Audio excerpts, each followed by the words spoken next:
In today's What is Truth study, we ask the question, have your plans ever changed? When I was young, I spent hours playing in an old fishing boat Dad had put in our yard. My plan? I was going to be a fisherman like my father. Later, as I got older, I would spend most of my time doing something hockey related. In the winter, I would build a rink in our yard. I would take my stick, a puck, and the nets Dad had made me, and play hockey, imagining I was a star player in the NHL. My plan? I was going to be a professional hockey player one day. Then I approached the end of my school years. I remember someone came to our school with pamphlets describing many different occupations. After reading and studying many of them, I planned that I would be a criminologist. Don't ask me what they do. But after finishing school, I went to work with a wholesale grocery company. It was there I planned to stay for the rest of my work life. If I worked to the age of 65, I would have worked there for 49 years and 2 months. So maybe I would stay on for an extra 10 months just to make it 50. But I later moved on in my own business, and after several years started to make plans to semi-retire at the age of, well, that keeps changing. Isn't that life? A series of ever-changing plans. While we plan various aspects of our life, things happen, and often our plans change, sometimes reluctantly. I've always been the type of person who likes to plan ahead. More and more I am discovering my plans end up having to change. One of the characters on an old TV show entitled The A-Team would always say towards the end of the show, "I love it when a plan comes together." Well, I hate it when a plan doesn't come together.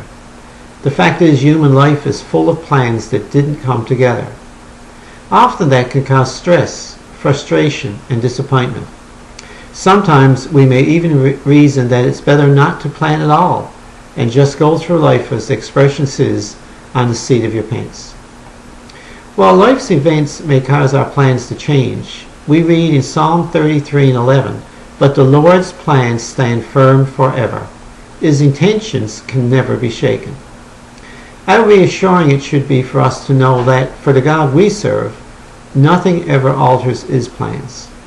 From His original plan of creation, every one of His plans has come to fulfillment. From the very beginning, God established His plan for creation. That plan would be in effect for all eternity. No matter what obstacles mankind have placed in His way, God's intentions have never been shaken.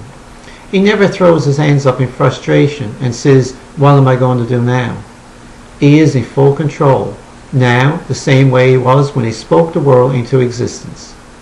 When sin entered the world, it may have appeared God's plan was foiled. However, long before God created mankind, He established His plan of salvation through the death and resurrection of His Son Jesus Christ. And today, you and I are beneficiaries of that same plan. So what about our plans? Should we give up planning? Just live from day to day? I believe God wants us to make plans for our life. However, we must hold tight to Proverbs 19:11. Many are the plans in a person's heart, but it is the Lord's purpose that prevails. I believe there are two things we must always remember. First, only the Lord's plans will stand firm forever. We must accept the fact that our plans will change, because we don't know the future. Only God knows. We must do so without bringing significant grief upon us.